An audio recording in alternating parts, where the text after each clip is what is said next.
What early Americans believed about the end of the world and why it involved too many comets. Hey everyone, tonight we're drifting back to a time when the sky felt closer, the stars felt louder, and absolutely everyone was convinced the universe was leaving cryptic messages just for them. So go ahead and dim the lights. Settle in under the blankets. Let your breathing slow down. Soft, steady, like an old clock that's finally decided to retire. Because tonight, we're exploring the very sleepy, very dramatic ways early Americans, long before there was anything called the United States, imagined the end of the world. And yes, it involved comets. So many comets. More comets than any civilization strictly needed. This isn't a story of chaos or fire or doom. It's a story of people watching the sky, misunderstanding astronomy, and confidently predicting cosmic catastrophes based on the approximate shape of a glowing rock. You know, history. So let's drift back, quietly, to the first people living on this continent and the many worlds they imagined ending. The sky was loud long before America was America, before Europeans arrived, before colonists brought smallpox and opinions, before the word America meant anything at all. You had the first peoples living across this continent. Thousands of nations, thousands of languages, thousands of cosmologies, and almost all of them watched the sky. They watched it lovingly, respectfully, and occasionally with the same fear you feel when your smoke alarm chirps at 2 a.m. for no reason. Among many indigenous nations, especially those living on the plains, in the southwest, or near the great rivers, the heavens were not just scenery. They were active, mysterious beings, teachers, guardians, tricksters, occasionally a bit rude. A falling star might be a message, an eclipse might be a warning, and a comet. Well, a comet was like the celestial version of your least favorite relative showing up unannounced. Not catastrophic, every single time, but rarely a good sign, and because comets tended to appear right before dramatic events, floods, droughts, invasions, arguments, people naturally began connecting the dots, even if sometimes the dots were very far apart and not technically in the same constellation. Still, compared to what Europeans were about to bring with them, native views of the cosmos were remarkably balanced, structured, even comforting. It was the new arrivals who made things interesting. When Europeans arrived, they brought luggage and apocalypse. Now, when early Europeans came to North America, they brought many things. Some were helpful, some were horrifying, and some, like their emotional relationship with the Book of Revelation, were frankly exhausting. European colonists were, spiritually speaking, stressed. They believed the world was ending basically every decade. If a comet appeared, the world was ending. If a drought lasted too long, also the world was ending. If someone sneezed too loudly in church, you guessed it. And naturally, when they arrived in America, a place full of unfamiliar plants, animals, landscapes, and people, they decided this must be the wilderness described in their religious texts, the wilderness where the apocalypse would start. Nothing, like a continent full of strangers to make you interpret. Every cloud shape is prophecy. These settlers, Puritans, pilgrims, and other highly caffeinated religious migrants believed the New World was the final stage for divine history, a blank, dramatic stage waiting for the world's final act, which is both poetic and medically concerning. So when comets appeared, and they did, often they responded with the same calm, measured restraint of a person discovering a spider on their pillow. Comets. The original clickbait. Let's drift gently into the 1600s. Now, comets were the celestial alarm bells of the early world. long-tailed streaks of fire cutting across the heavens. No warning, no explanation, no NASA telling people to relax, just a glowing omen, floating silently above your roof. Looking suspicious, the Great Comet of 1680 was a spectacular example. It was bright, was dramatic. It was the kind of comet that would absolutely dominate Twitter today. Puritan ministers in New England stared up at it, with the kind of intensity usually reserved for tax audits. They were convinced it meant judgment, or the end of days, or possibly just a reminder that their congregation wasn't tithing enough.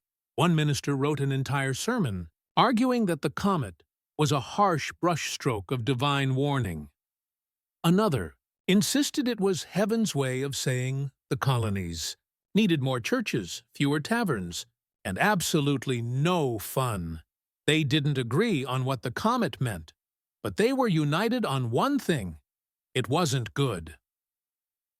Meanwhile, indigenous communities sometimes interpreted the same comet differently, as a spiritual messenger or a cosmic disruption that required ceremony, not panic. Two civilizations, one sky, completely different emotional reactions.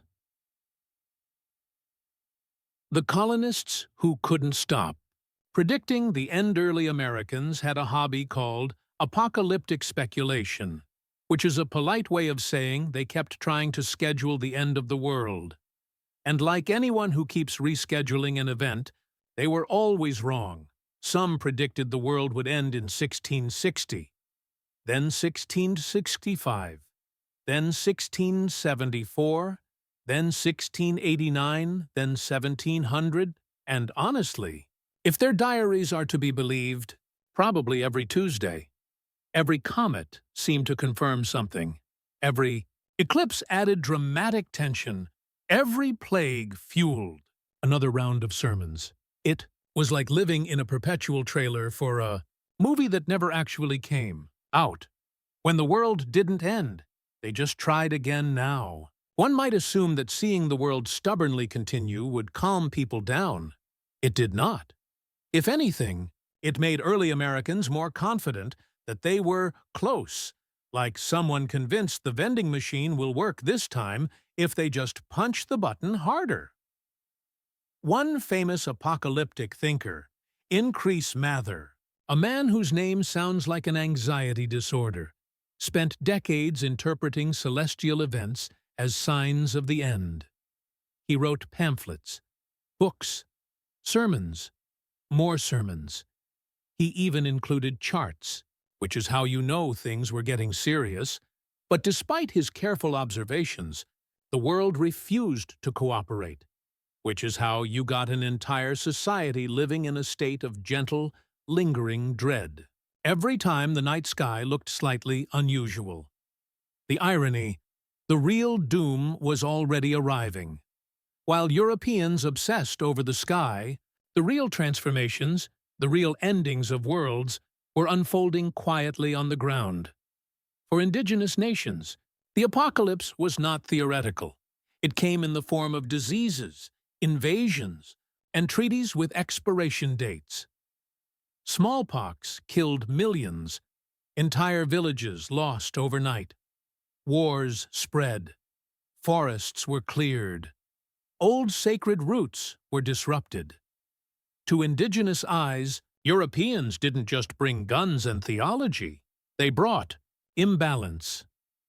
Some communities believed the newcomers had arrived during a cosmic cycle shift, one that signaled a breaking of the old harmony. Others saw colonization itself as an end-of-days event, though not the theatrical European kind, with trumpets and seven-headed beasts, more like the slow, painful unwinding of a world. But no one wrote sermons about that, at least not the Europeans. The scientific age still had feelings about comets. By the 1700s, things were slightly calmer. Science was improving.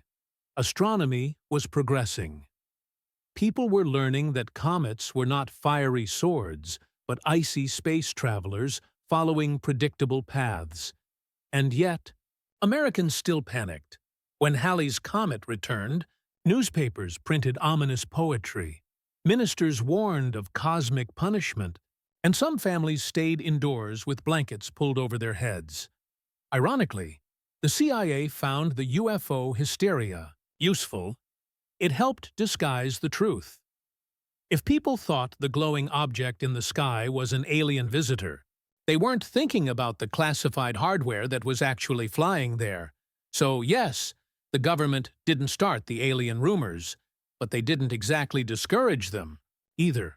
After all, we're building a secret Mach 3 reconnaissance aircraft is harder to laugh off than little green men are back again. By the 1960s, Area 51 had grown into a full-fledged base. It had its own security forces, known as the Camo Dudes, men whose job was to make sure you didn't get within binocular distance of anything.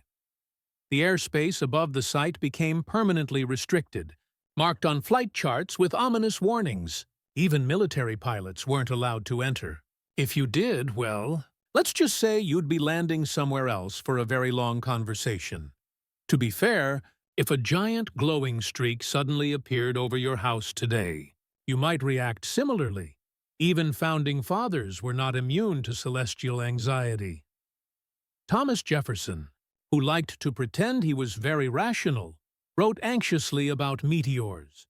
John Adams complained that comets were unsettling. Benjamin Franklin, always the contrarian, suggested people should calm down and maybe fly a kite or something, but overall, the sky remained a source of collective nervousness, which is how early America became a place where advanced philosophy, democratic experimentation, and cosmic superstition lived together like three roommates who barely spoke. Why the sky felt personal. Here's the thing. Early Americans didn't just see comets. The world was smaller, darker at night. The sky wasn't a distant abstraction. It was a living ceiling of mystery, right above your roofline. There were no city lights, no weather apps, no telescopes for casual hobbyists. Just you, a lantern, and a glowing streak of fire tearing across the heavens like a divine finger painting. How could they not think it meant something? How did ancient people mourn the dead? Tonight, we're drifting back to a quieter world, one lit by firelight, where grief had shape and color and ritual. A world where the dead weren't hidden away, but woven into the fabric of the living. So, settle in, dim the lights, let the noise of the day fade. Because tonight, we're not talking about war or kings or politics. We're talking about what happens after. We're talking about how the ancient world said goodbye. But tonight, let's leave them. The last witch hunters, in their own fading candlelight. Men who thought they were soldiers in a holy war, chasing shadows that looked suspiciously like their neighbors. Because the truth is, they weren't really fighting witches, and uncertainty, as every insomniac knows, is the scariest thing of all. The universal guest death, for all its variety, is the one guest every civilization has in common. He doesn't send word ahead, but everyone prepares for him anyway. And through that preparation, those rituals, those quiet habits, you can read an entire culture's personality. Some societies greeted death with noise, others with silence. Some burned their dead into smoke and memory. Others preserved them so well they still look mildly annoyed about it. But almost all of them shared one idea: that death wasn't an ending, just a difficult transition. Like moving house, but with more ceremony and less control over the address. Let's start with the civilization that turned mourning into architecture. Ancient Egypt, where even eternity had interior design. Egypt, eternity, but make it stylish if you want to understand Egyptian mourning.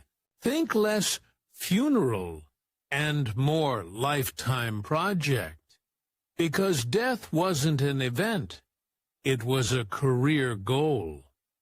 Pharaohs began planning their tombs the moment they took the throne, and sometimes earlier.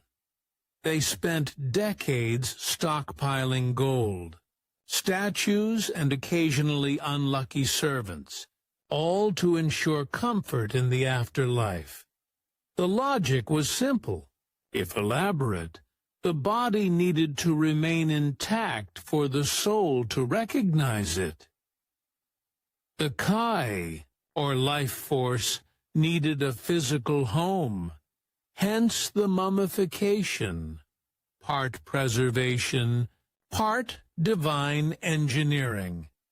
The process itself was, let's say, thorough. First, the internal organs were carefully removed, except the heart, which was left inside, because that was where thought and emotion lived. The brain, on the other hand, was scooped out through the nose. A choice we can all agree was both efficient and deeply unpleasant. Then the body was dried, wrapped in linen, scented with oils, and laid to rest with everything one might need for eternity: jewelry, bread, even board games. Mourning in Egypt wasn't quiet. Professional mourners were hired to wail dramatically, beating their chests and covering their hair in dust. This wasn't a sign of emotional chaos. It was devotion. The louder the grief, the greater the love. And once the final procession wound through the desert to the tomb, there was the opening of the mouth ceremony, where priests symbolically restored the senses of the dead: eyes to see the afterlife, ears to hear prayers, mouth to speak one last time.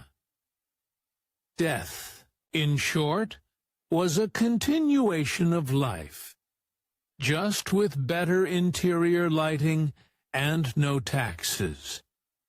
Mesopotamia, the land without return now. If Egypt saw death as a well-decorated eternity, Mesopotamia took a gloomier view.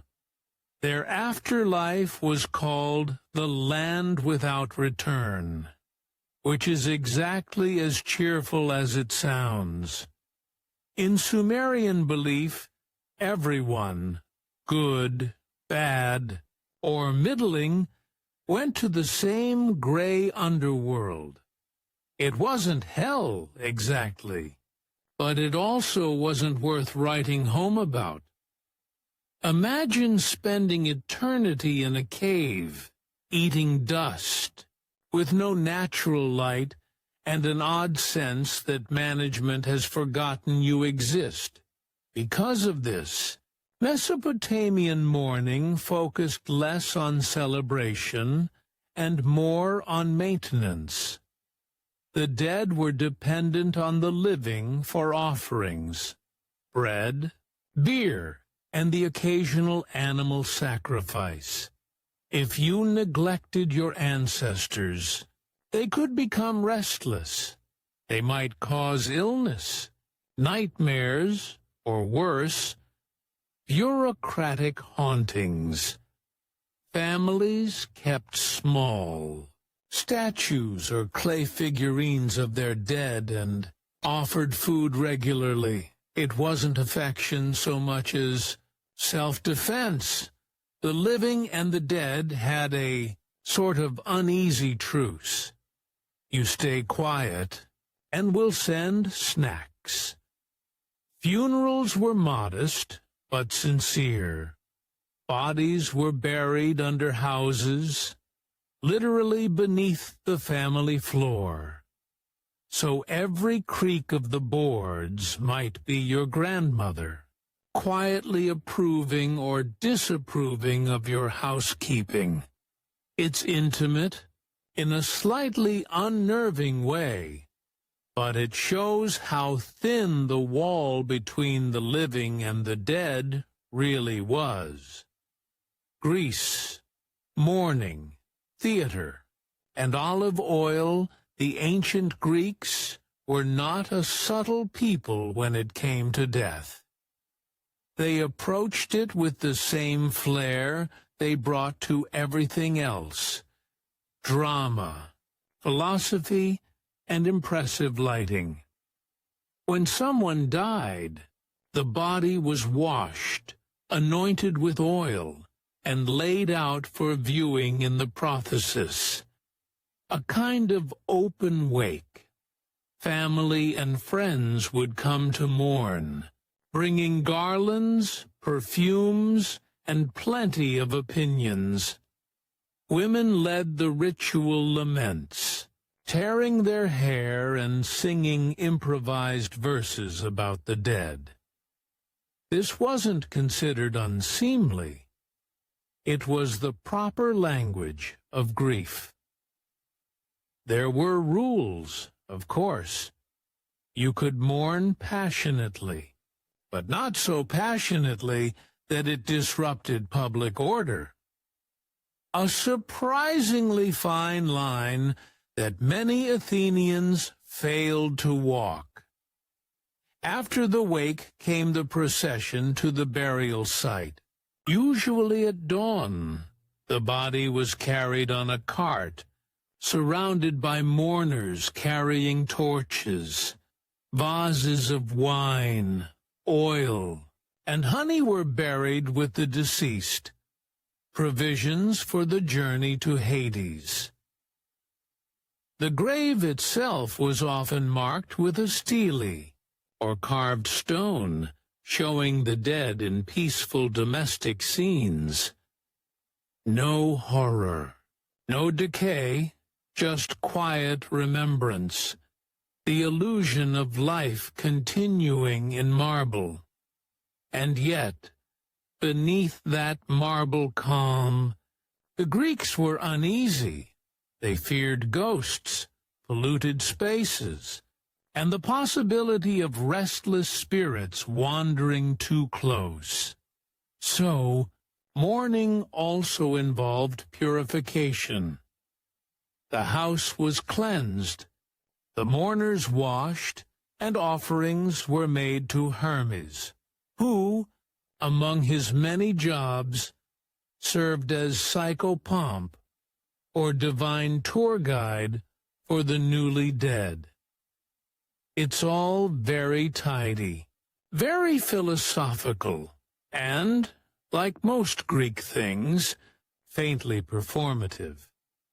Rome, grief, but organized.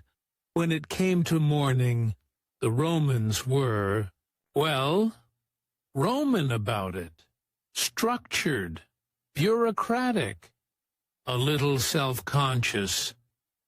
Funerals in Rome were social events, part sacred rite, part family PR campaign.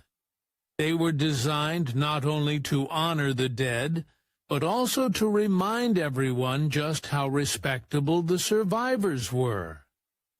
The process began with conclamatio, the ritual calling of the dead person's name 3 times, a final attempt to recall the soul.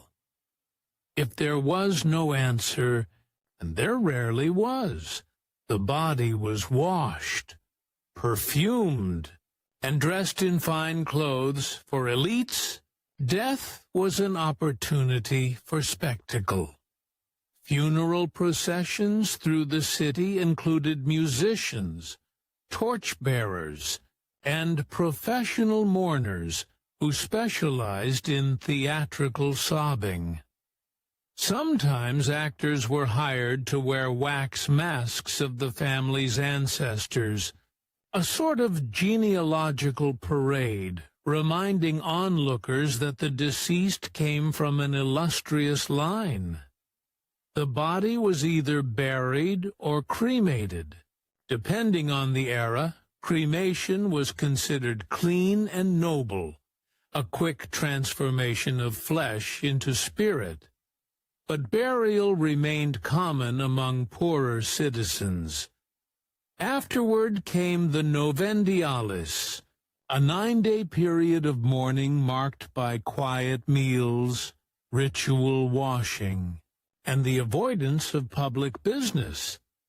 Then came the Sacrificium Novendiale, a feast to mark the end of mourning, part farewell, part family gathering. And like every Roman tradition, it was eventually written down, codified, and argued about in tedious detail. Even grief had legal clauses. Let's drift east for a moment.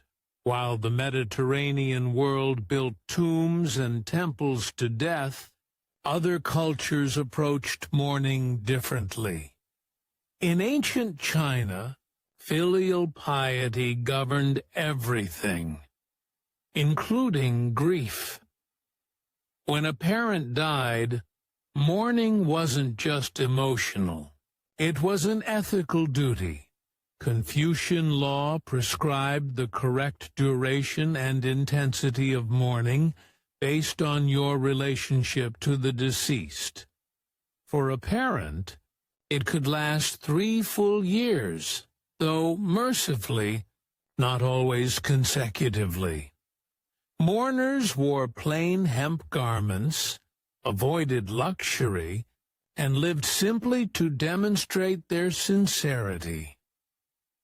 Grief was a form of discipline, proof that love was properly ordered. The Chinese also maintained elaborate ancestral altars, ensuring that the dead continued to receive offerings and respect. Neglecting one's ancestors wasn't just impolite, it could disrupt cosmic harmony. Essentially, you didn't want to disappoint your ghosts. Grief as memory. When you look across all these ancient customs, the wailing of Egypt, the silence of Mesopotamia, the ceremony of Rome, a pattern emerges. Grief wasn't private.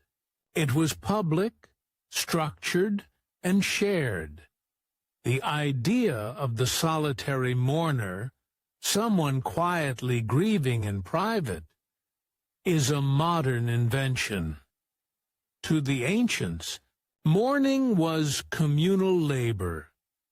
It was how a society acknowledged loss without collapsing under it. Every ritual, no matter how strange it seems now, was an act of reassurance that the world still made sense, that the living and the dead were part of one continuous conversation.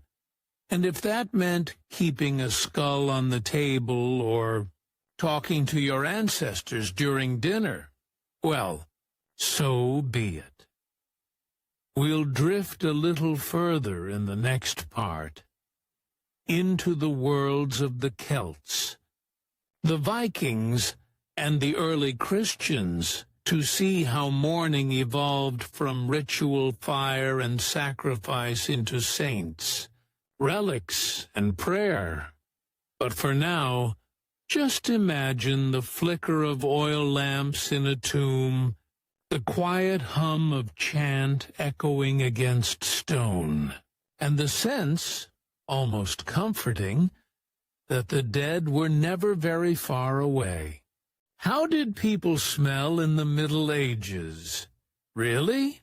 Tonight we're drifting back to a time before deodorant, before running water, before anyone had ever used the phrase unscented formula. It's the Middle Ages, 1,000 years of castles, candles, and collective body odor. Or at least, that's what people think. There's a modern myth that medieval Europe was basically a continent-sized locker room, that peasants rolled in mud, nobles marinated in perfume, and no one saw a bar of soap between the fall of Rome and the Renaissance. But tonight, we're going to slow down. We'll light a mental candle, take a breath, preferably not through the nose, and drift through what people actually smelled like in medieval Europe. Because the truth is, they didn't all stink. At least not in the ways you might imagine. So, let's settle in, get comfortable, and maybe appreciate that your modern pillow smells faintly of laundry detergent, not medieval beer breath. The myth of the filthy Middle Ages. Let's start with where this idea even came from. The myth that medieval people never bathed.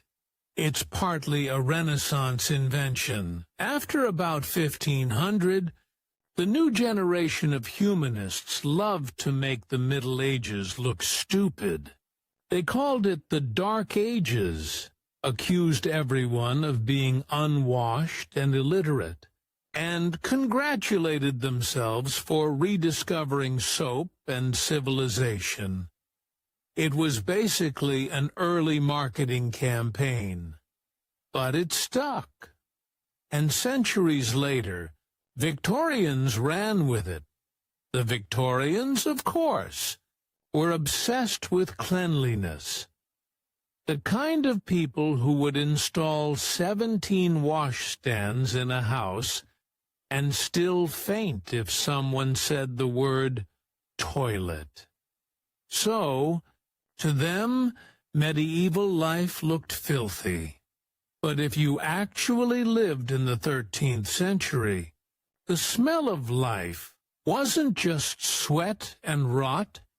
It was complicated, layered, like a bad perfume with too many bass notes.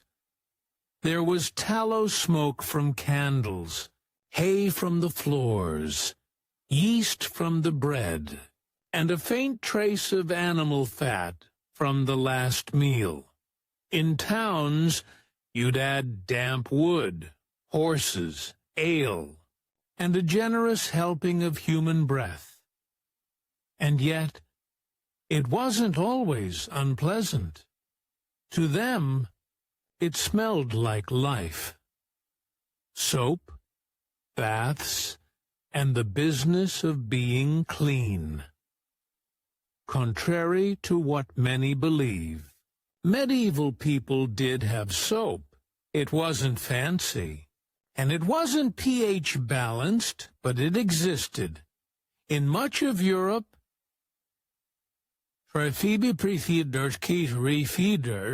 it was made from animal fat and ash.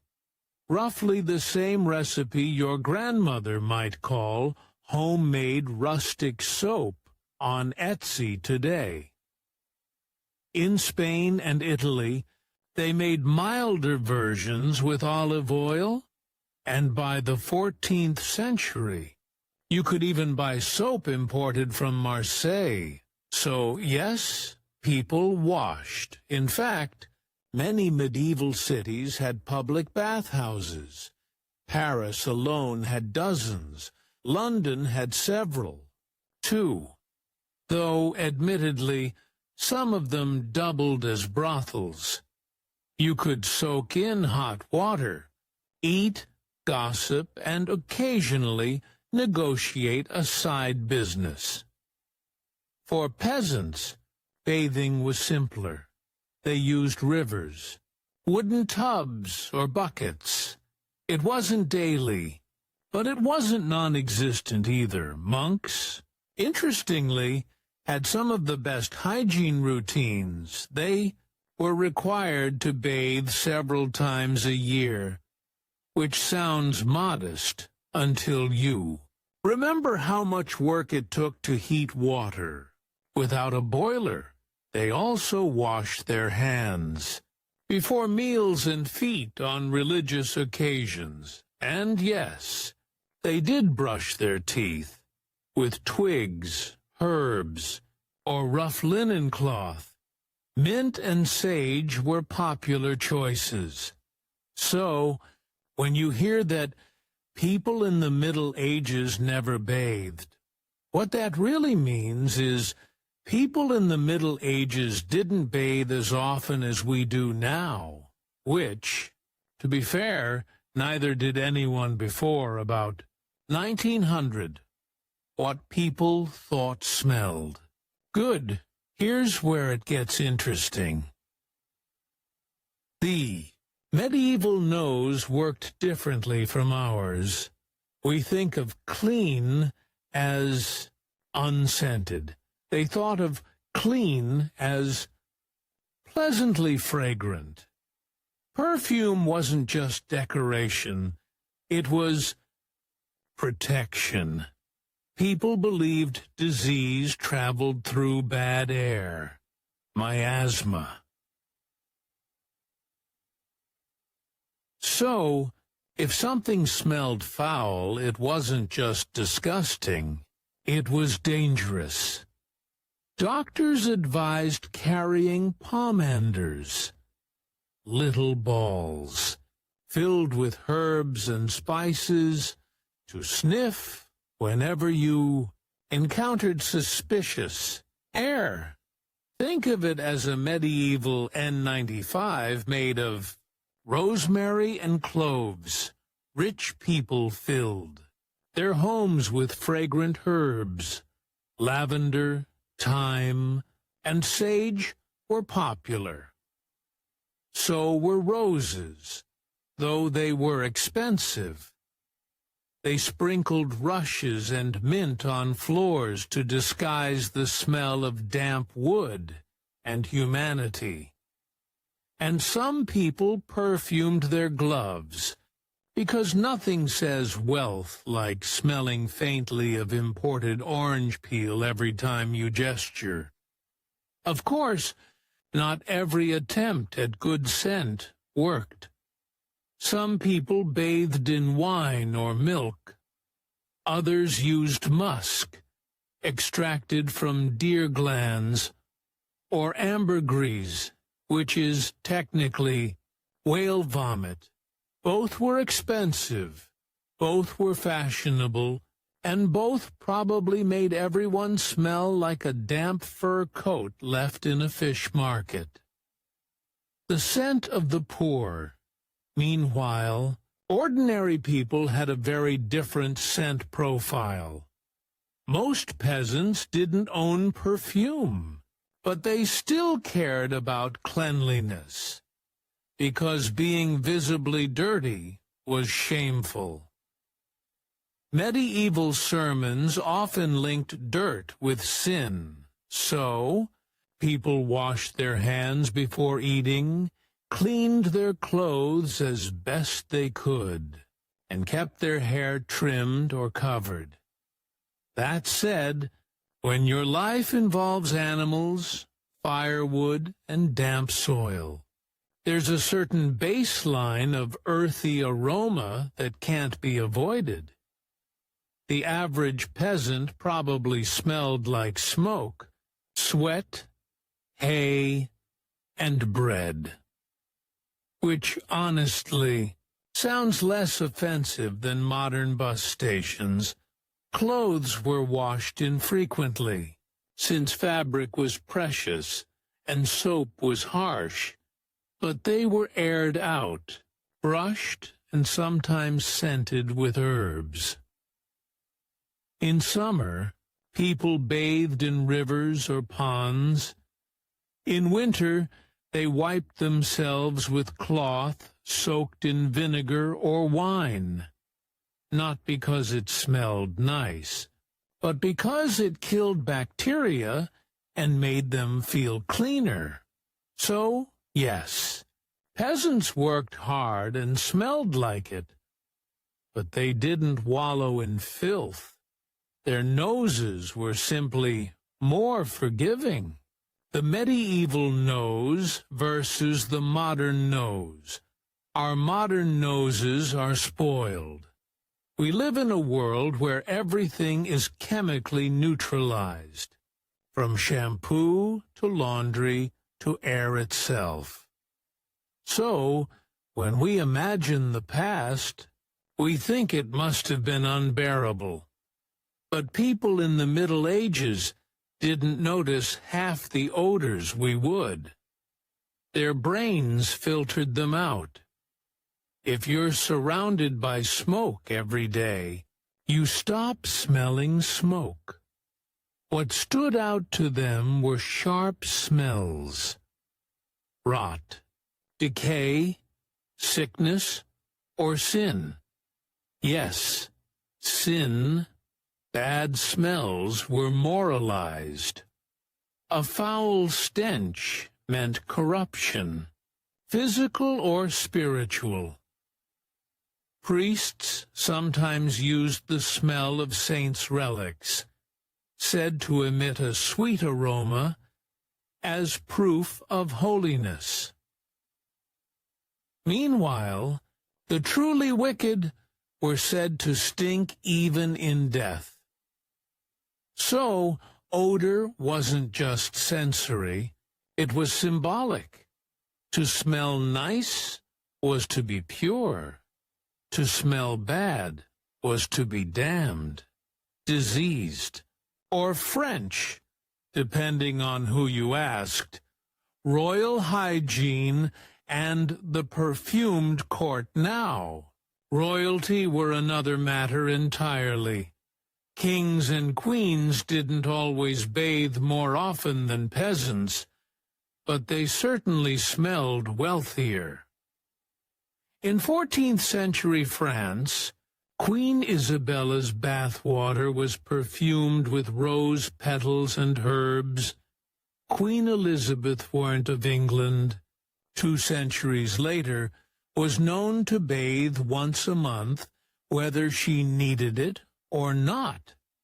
And yes, that was considered admirable restraint, but royal hygiene was more about appearances than sanitation. They changed linen constantly, sometimes several times a day, because clean linen symbolized cleanliness. Itself, linen absorbed sweat and oil, and since it was white, it looked pure. In portraits, that's why you'll see those crisp white chemises and collars, the medieval version of saying, "I do laundry." Perfume was another layer. Catherine de' Medici made it fashionable at the French court, commissioning special scents to cover the less delightful byproducts of Renaissance living, such as unwashed wigs and crowded courtyards. By the 17th century, the Palace of Versailles smelled like a mixture of jasmine, sweat, and sewage, because yes, there were no proper bathrooms. People relieved themselves behind curtains or in stairwells, then powdered themselves afterward. So technically, everyone at Versailles smelled expensive, but not necessarily good. Smells of daily life. Let's take a quiet stroll through a medieval town at dawn. You'd smell wood smoke first, always. Then bread baking. Maybe a bit of manure, depending on how close you were to the stables. At the market, there'd be fish, dried herbs, and honey, leather from the tanner's stall. And somewhere nearby, the sour tang of ale being brewed. Homes smelled of what they cooked. Stew, cabbage, onions, meat, if they could afford it. And underneath everything, a permanent layer of smoke from the hearth, clinging to walls, hair, and fabric alike. In the countryside, it was fresher, but not scentless. You'd have hay, rain-soaked earth, and the faint ammonia of livestock. If you were lucky, wild flowers. At night, people's homes glowed faintly with tallow candles, made from animal fat, which filled rooms with a smoky, greasy smell. It wasn't pleasant, but it was familiar, comforting even. The smell of life continuing in the dark, when things actually did smell terrible. Of course, not everything was romantic. There were real horrors of scent. Medieval cities had no sewage systems. Waste was dumped into gutters or rivers, sometimes with a polite shout of "Gardyloo" before it splashed onto the street below. Tanneries, which softened hides using urine and dog dung, were often located outside city walls for obvious reasons, but the wind had other plans, and during epidemics, especially the Black Death, the air itself was believed to be poisonous. People burned incense and herbs to cleanse it. So, yes, there were bad smells, but even then, people fought them. They cared deeply about scent, purity, and presentation. What did the last witch hunters believe they were fighting? Hey everyone, tonight we're drifting back to a time when night was darker. Silence was louder, and the world, for many people, was full of invisible enemies. It's the late 17th century.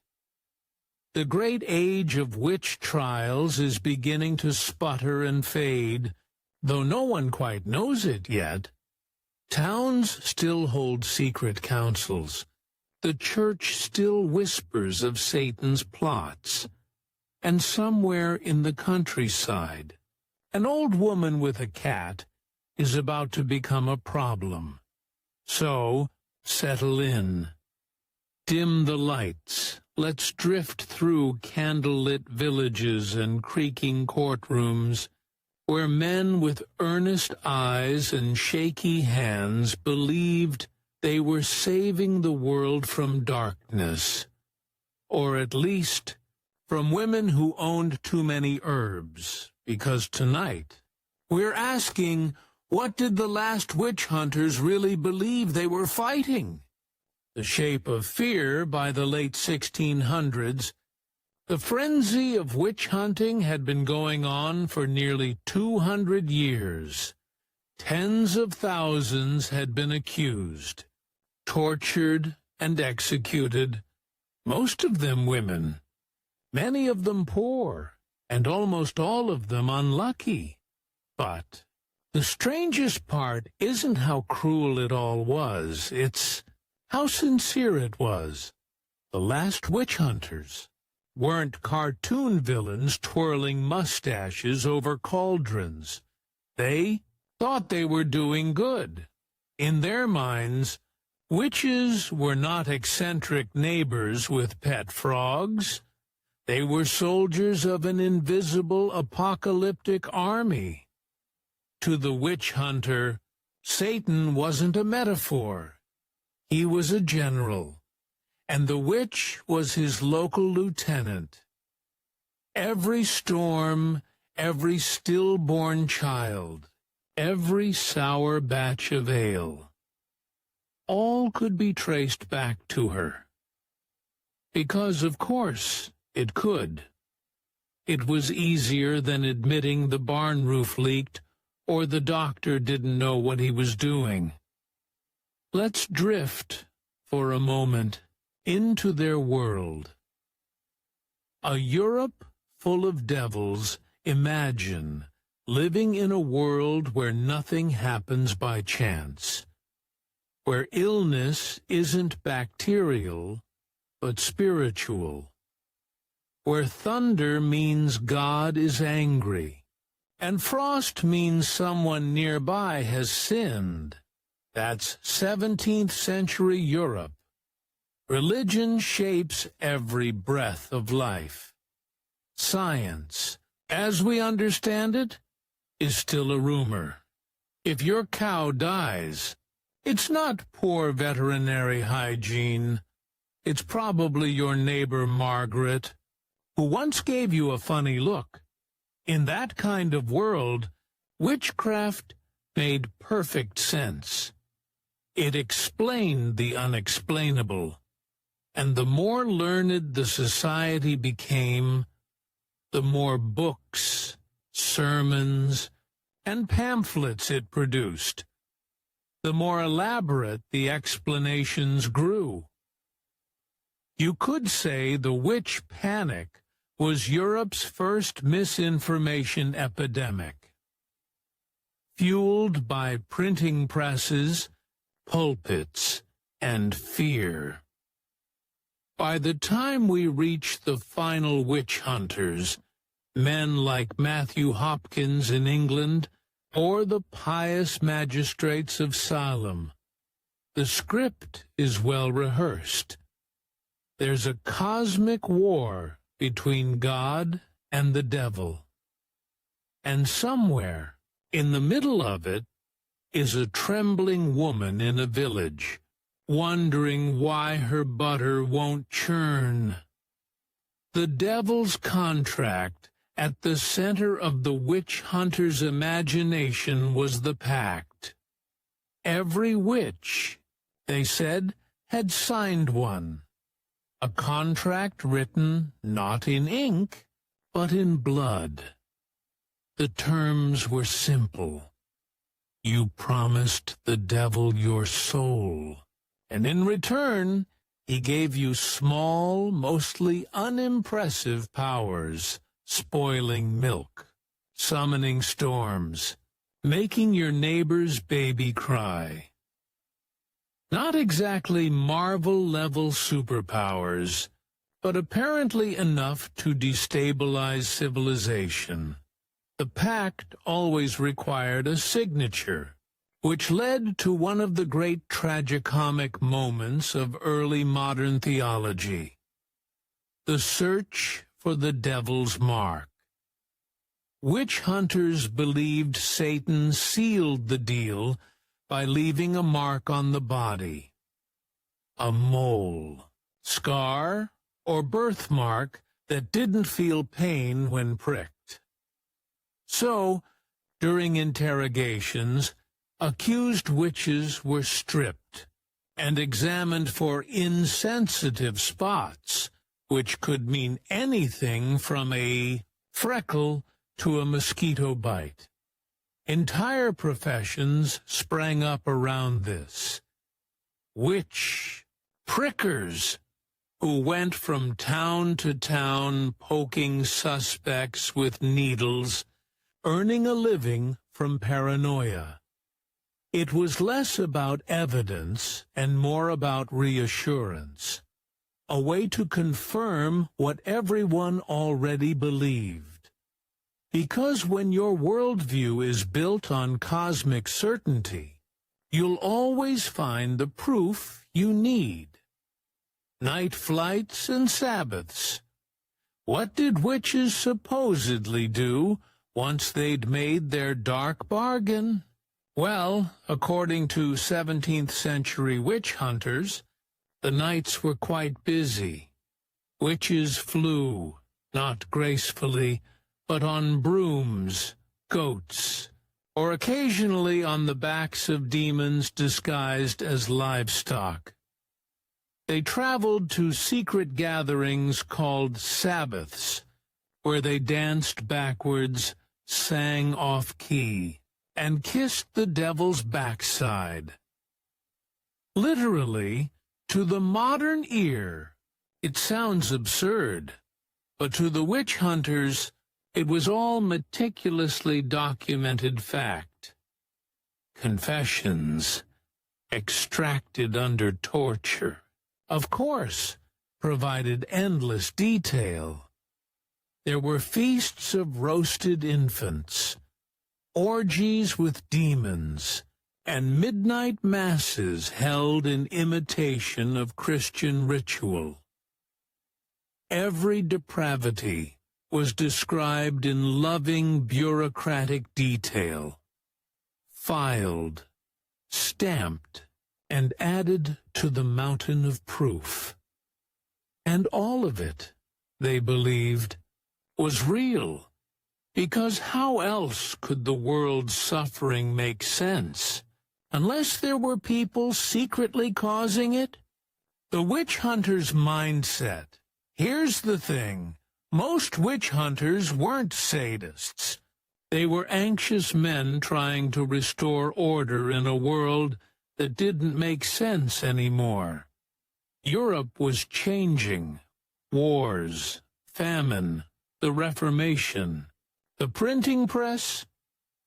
Everything that once felt stable was wobbling.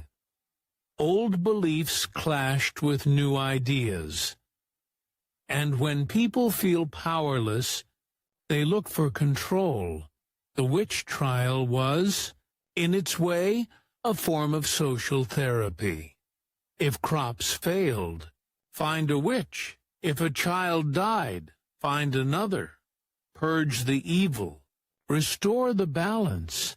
You can almost hear the quiet relief in their reasoning. Ah, that's why everything's wrong. We've found the cause. It's grim, yes, but also deeply human. The tools of the trade witch hunters had manuals, actual how-to guides. The most infamous was Malleus Maleficarum, the Hammer of Witches. Written in 1487 by two Dominican inquisitors, it was part legal textbook, part fevered dream.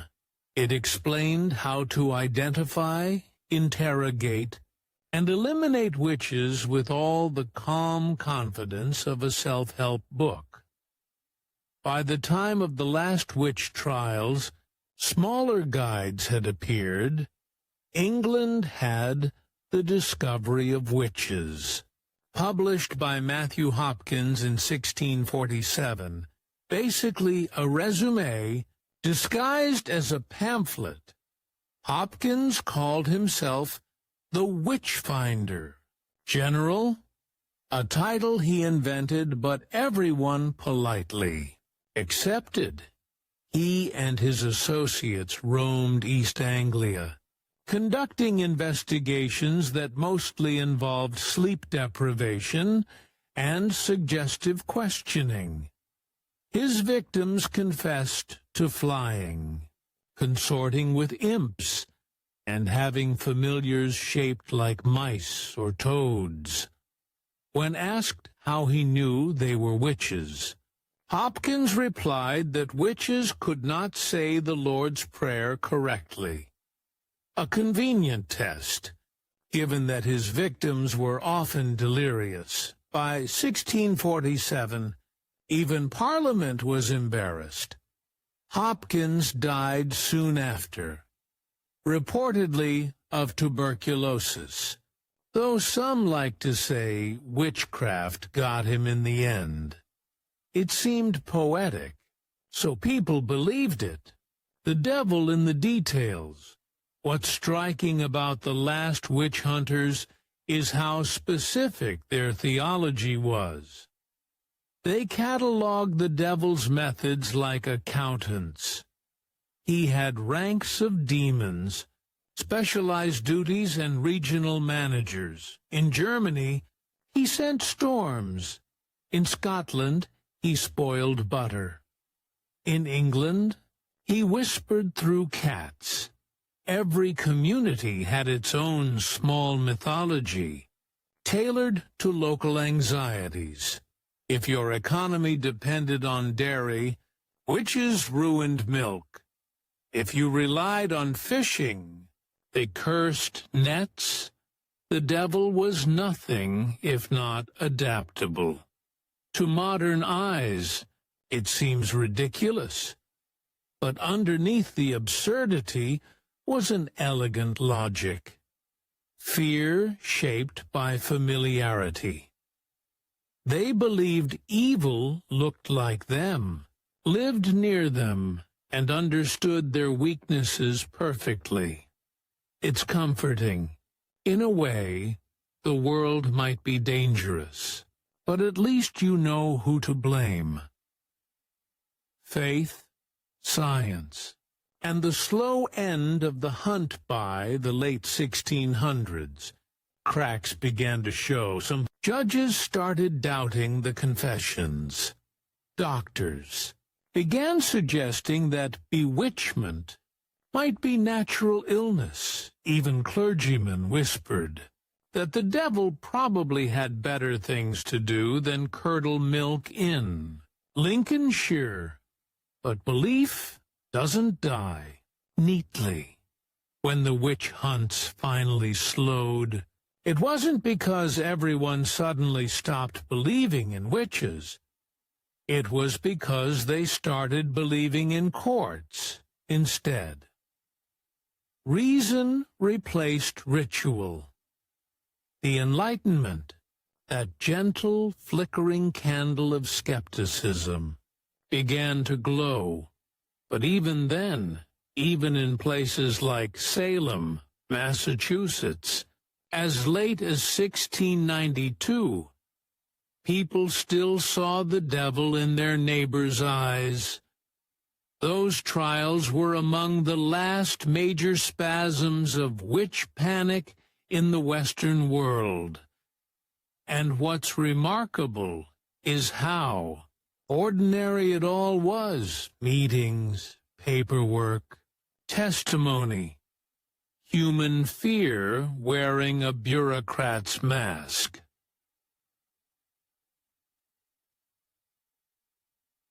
A quiet night after the flames, by the early 18th century, witch hunters were out of work. The pamphlets stopped selling. The gallows grew quiet. But belief in dark forces never disappeared.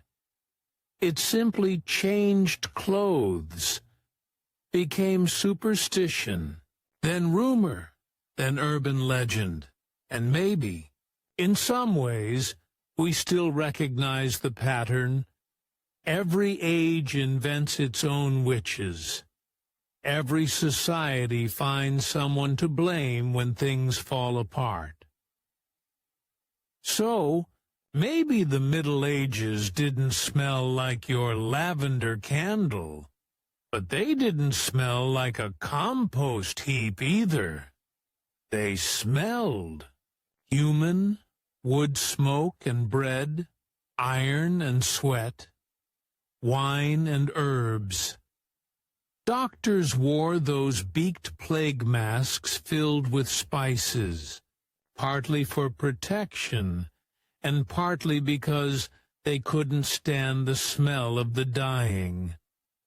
It was a world where scent wasn't just background. It was a constant conversation between body, faith, and survival. In the next part, we'll drift deeper into that world, into monasteries, medieval medicine, and the strange rituals people invented to a kingdom of odors tonight. We're drifting back to a world before scented candles, before dry shampoo, and long before anyone thought of something called antiperspirant.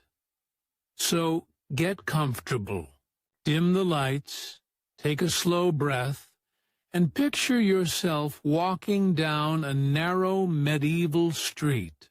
It's early morning. The cobblestones are slick with last night's rain, and other things. A horse passes by, doing what horses do. Someone dumps a bucket out a window. Bread is baking somewhere. Meat is roasting. And underneath all of it, the smell of humanity. Because in the Middle Ages, everyone smelled like everyone. But to understand what that really means, we need to let go of modern ideas of clean.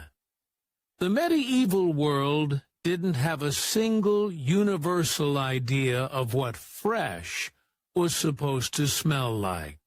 They had something better, in their own way. Meaning. Scent meant status, morality, even divinity, and yes, it was often terrible, but meaningful. Let's start, as one always should, with the bathhouse. Medieval baths and the art of not quite washing. Now, the popular myth goes that medieval people never bathed. That's not quite true. They did, just inconsistently. Cities like Paris, London, and Prague had public bathhouses. Some were enormous, beautifully tiled, even scented with herbs and flowers. Others were little more than wooden tubs in smoky rooms that smelled of wet wool and despair. For a long time, these bathhouses were very popular. Men and women bathed separately at first. Then, as the centuries rolled on and moral standards wandered off for a nap, mixed bathing became common. You can probably guess where that led. By the late 14th century, moralists were declaring that bathhouses were dens of sin and syphilis, sometimes both at once. And when the Black Death swept through Europe, many decided that water itself was dangerous. People genuinely feared that bathing opened the pores, allowing miasmas, foul, disease-bearing vapors, to seep into the body. So they stopped bathing as often. And that decision, as you might imagine, had a certain atmospheric consequence. Perfume, power, and pretending. But of course, human vanity always finds a way. When soap and water became suspect, scent took over. The wealthy began to perfume everything: their gloves, their veils, their dogs, even their wigs. Anything that could hold a trace of ambergris. Musk or rosewater, ambergris, by the way, was a waxy substance produced in the intestines of sperm whales and aged by the sea. It smelled divine, apparently. People called it floating gold, and they rubbed it on themselves, because of course they did. Perfume wasn't just a matter of vanity, it was moral theater. A pleasant scent meant purity of the soul. A foul odor suggested sin, sickness, or even demonic presence. Saints were said to emit an odor of sanctity, literally smelling sweet after death. Meanwhile, the unwashed poor smelled, well, human. And that was proof enough for the upper classes that poverty itself was a kind of moral rot. You can see how class prejudice and smell got all tangled up together. Life indoors, stale air and chamber pots. Let's drift indoors for a moment to a medieval home, maybe that of a minor noble. There's a fire burning in the hearth, though the smoke doesn't always find its way up the chimney. Rushes are scattered across the floor. Bundles of reeds or straw meant to soak up spills. They're rarely changed, but when they are, they release a small cloud of everything that's been living there. Bits of food, spilled ale, insects, maybe the occasional dead mouse. In the corner, a chamber pot. Simple, functional, emptied when someone remembered. In a noble household, servants handled such things. In a peasant hut, it was all family business. And because water was often fetched from a distant well or river, washing hands wasn't a reflex. It was an occasion. But again, that didn't mean people didn't care about cleanliness. They did, just differently. Medieval people cleaned their faces, hands, and feet regularly. They changed their linen shirts and underclothes, since linen absorbed sweat and oils. In a way, washing your linen was washing you, so they weren't quite as feral as we like to imagine, just fragrant in a variety of interesting ways. Sadder scent and sin. Let's drift for a moment into theology, because in medieval Europe, even smell had a moral hierarchy. The good smells, roses, frankincense, myrrh, were divine. They were used in churches, meant to remind the faithful of paradise. The bad smells, rot, filth, decay, were thought to come from hell itself.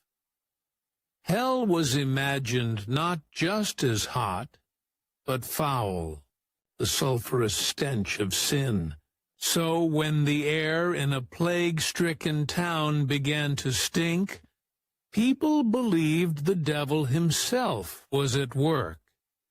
Doctors carried pomanders, small metal or wooden balls filled with herbs and spices.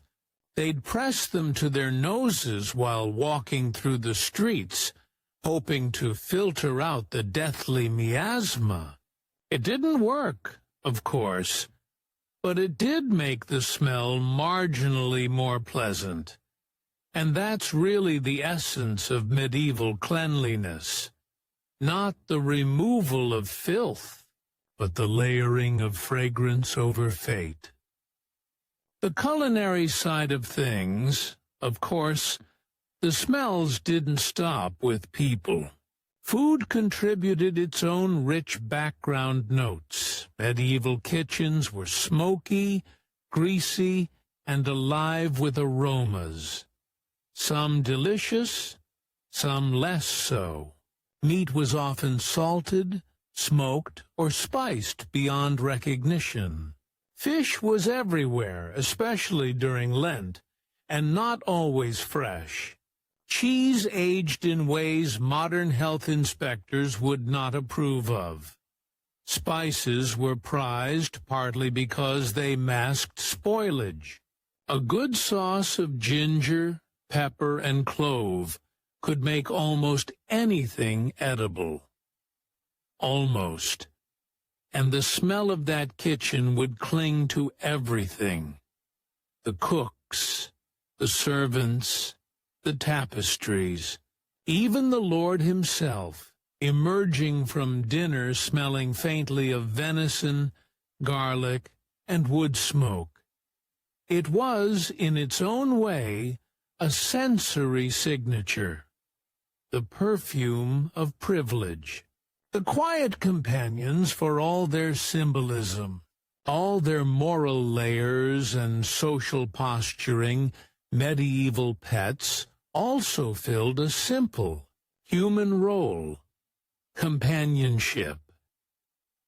Letters and diaries show glimpses of affection, small, honest, and touching. A monk mourning the death of his cat. A lady writing to her husband that their dog refuses to eat until you return. In a world of political marriages, arranged lives, and rigid hierarchies, animals offered the one kind of relationship that didn't require permission. They were comforting, funny, sometimes infuriating. And for that, they were loved.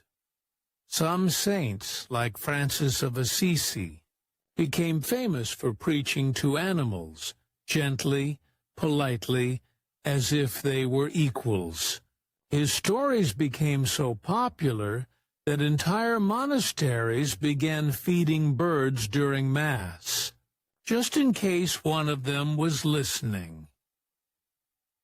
Let's drift now to the next part, where we'll explore how animals shaped medieval emotion and imagination, from royal funerals for dogs to the strange theology of whether pets had souls. One report from the 15th century described an abbot who hosted banquets, fit for princes, complete with jugglers and dancing. Girls, the church tried to intervene.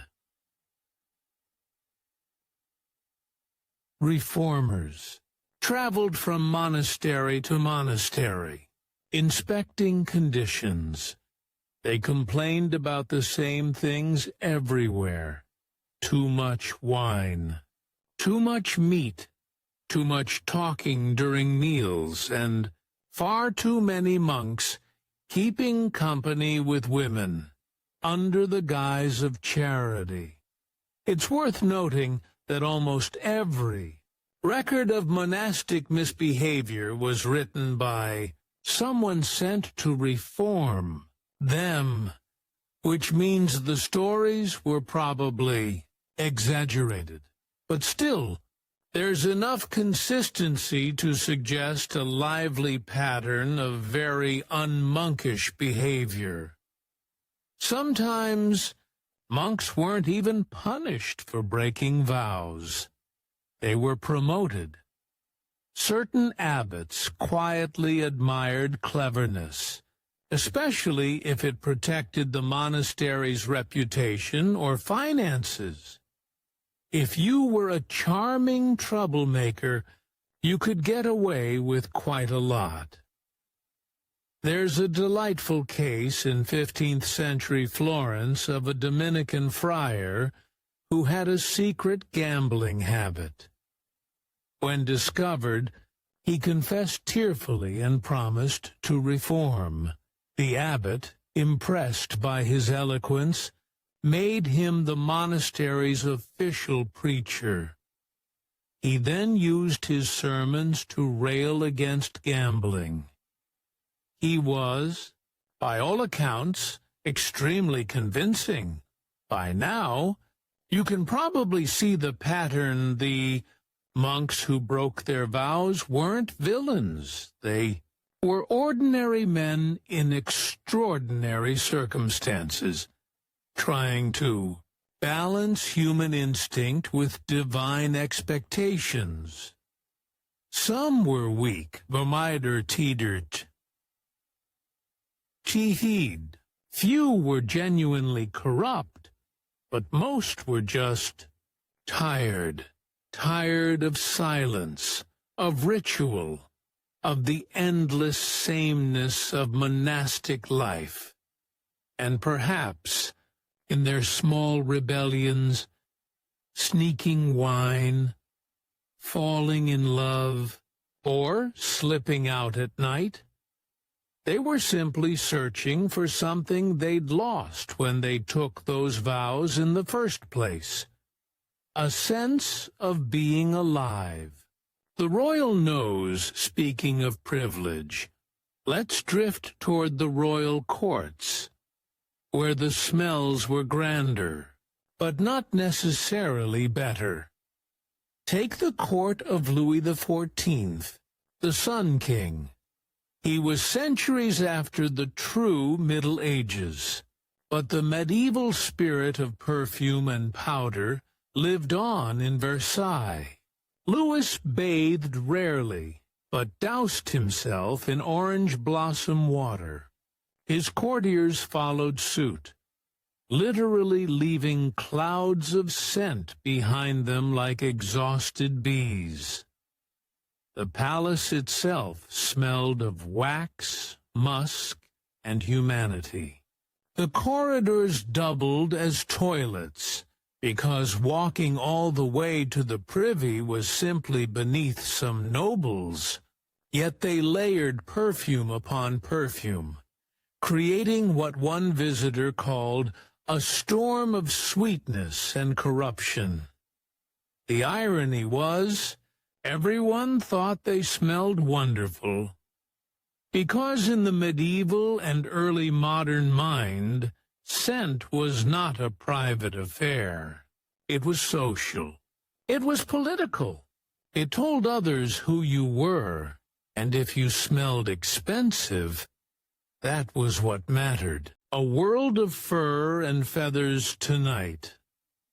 We're drifting back to a quieter age, the kind of age where entertainment meant embroidery, jousting, or, if you were truly desperate, watching a goose for personality development.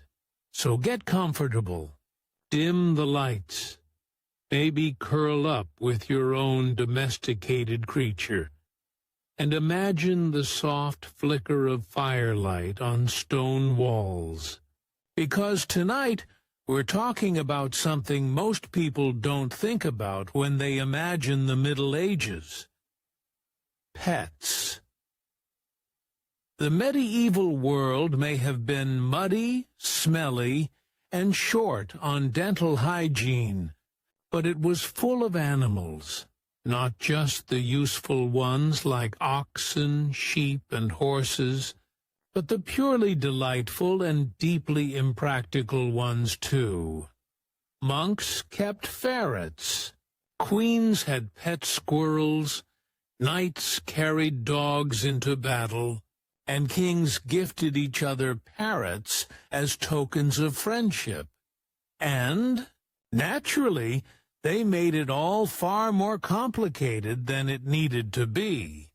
Pets, status, and the art of showing off in the medieval imagination.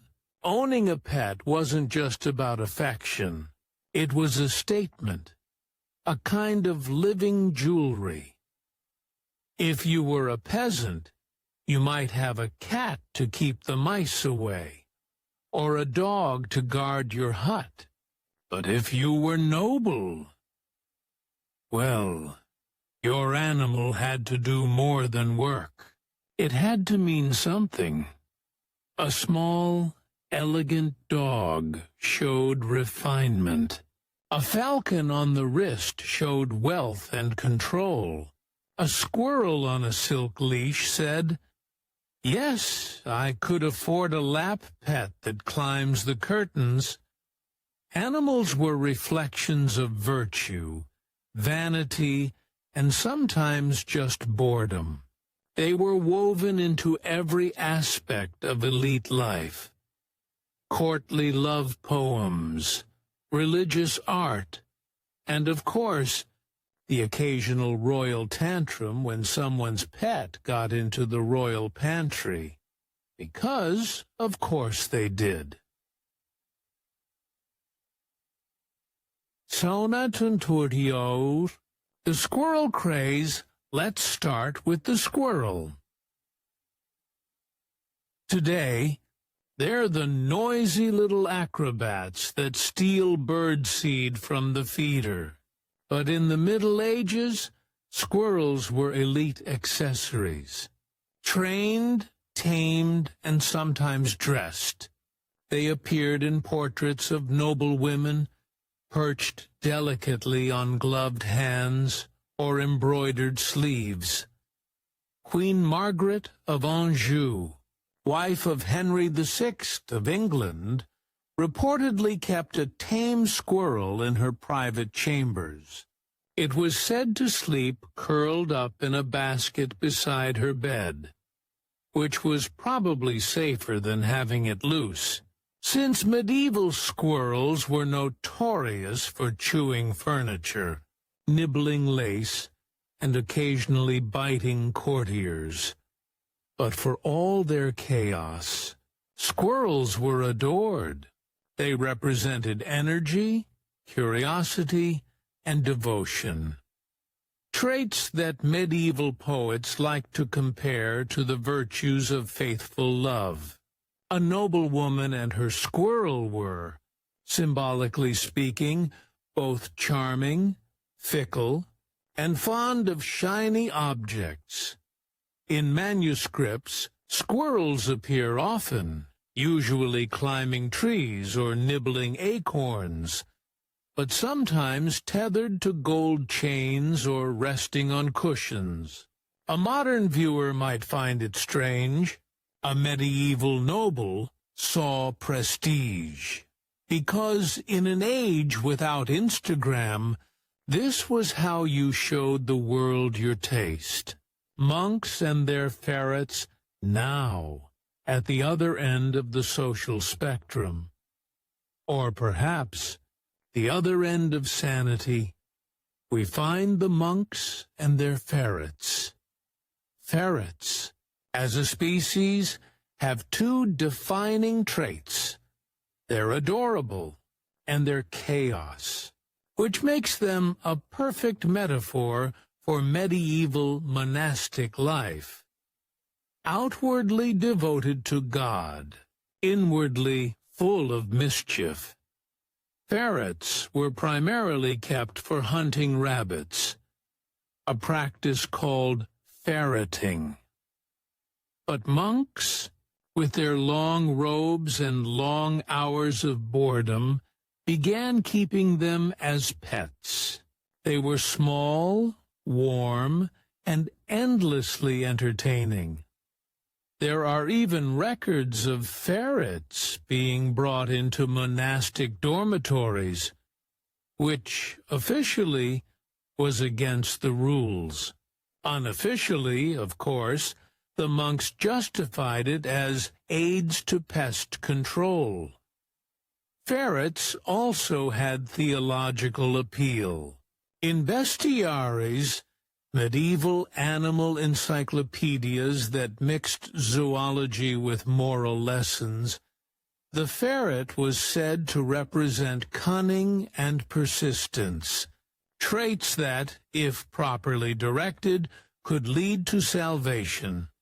Though one suspects that explanation came after Brother Bernard's ferret stole the abbot's breakfast.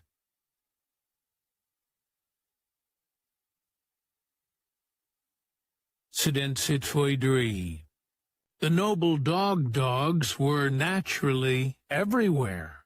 But as with everything in medieval life, they were sharply divided by class.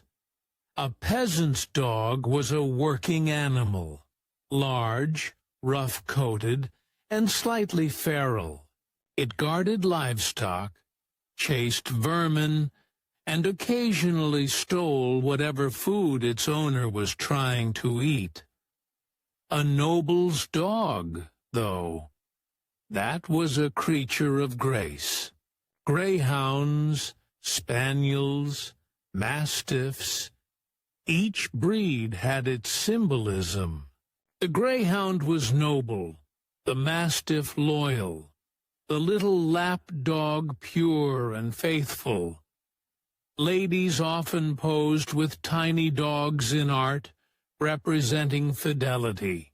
Men preferred the big ones, useful for hunting or impressing guests. King Henry III of England was so devoted to his pack of lapdogs that he allowed them free rein in the royal chapel, which went about as well as you'd imagine. One chronicler with impressive restraint described it as distracting to the faithful. Dogs were even buried with honors. There are tombs where effigies of knights lie with their dogs carved at their feet, a quiet symbol of loyalty that outlasted the man himself. And unlike most medieval relationships, that one actually meant something.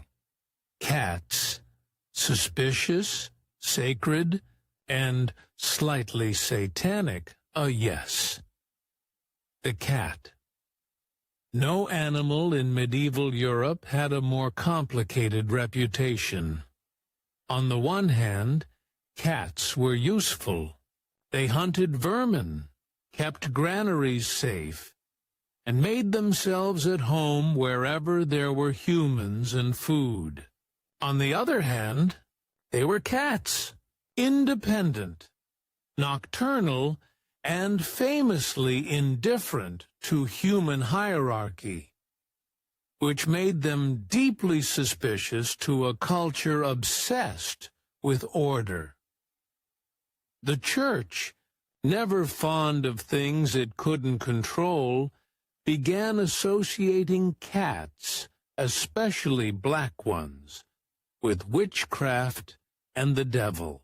By the 13th century, cat-burning festivals were a thing in parts of Europe.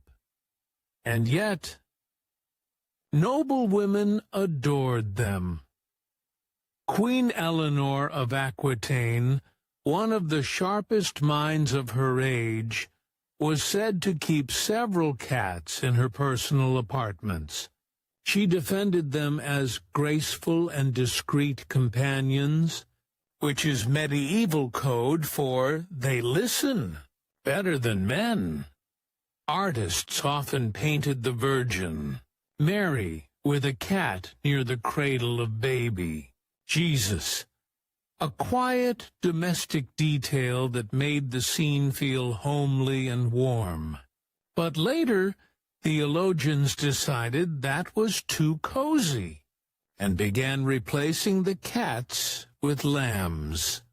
So cats remained halfway between sacred and suspicious, tolerated in castles, hunted in alleys, worshipped in Egypt, and misunderstood everywhere else, which, in fairness, is still true today. Birds of paradise, falcons, hawks, parrots, the feathered aristocracy of medieval pets. Falconry was more than a pastime. It was a performance of hierarchy. Every class, down to the peasantry, was technically allowed a bird, but the type depended on your rank. Kings flew gerfalcons, nobles had peregrines, priests used sparrowhawks, and peasants made do with the occasional tamed kestrel. There were manuals, training schools, and a whole vocabulary for it. To mishandle a falcon was social suicide. Women, too, took part. Falconry was one of the few sports considered suitable for noble ladies. There's a famous description of Eleanor of Aquitaine riding out with her falcon, her hair uncovered, scandalous, apparently, and her bird perfectly trained. But not all medieval bird enthusiasts were hunters. Some were just collectors. The Holy Roman Emperor Frederick II had an entire menagerie of exotic birds, cranes, peacocks, even ostriches. He wrote a treatise on falconry so detailed that modern ornithologists still read it with grudging respect. Parrots, meanwhile, were the luxury import of choice. They came from India and Africa, dazzling in color and temperament. Owning one in the 13th century was like owning a personal rainbow. They could talk, misbehave, and, best of all, impress guests. Naturally, a few got loose. Medieval chronicles mention strange green birds seen flying over European cities. The descendants, perhaps of some bored noble's escapee, the exotic menagerie for those with too much money and not enough sense. There was always the menagerie, private zoos kept by kings and popes. Henry I of England kept lions at Woodstock. His daughter, Empress Matilda, received a leopard as a wedding gift, because apparently nothing says, "I love you," like a large carnivore in a crate. Frederick II kept camels, elephants, and a bear that reportedly drank wine. Charles V of France had monkeys, which he dressed in tiny court outfits. These animals weren't really pets, more like living trophies, proof that the owner's reach extended far beyond Europe. Of course, the practicalities were often forgotten.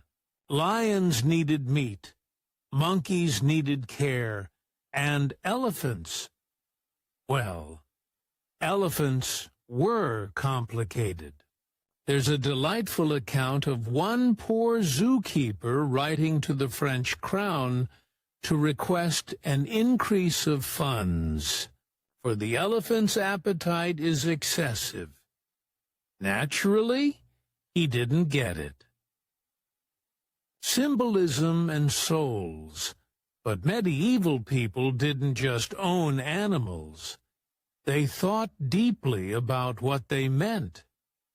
In bestiaries, every creature had a moral. The dog symbolized loyalty, the cat, cunning, the dove, purity, the ape, sin and foolishness. These books blurred the line between science and sermon. The animals weren't described as they were, but as they ought to teach us.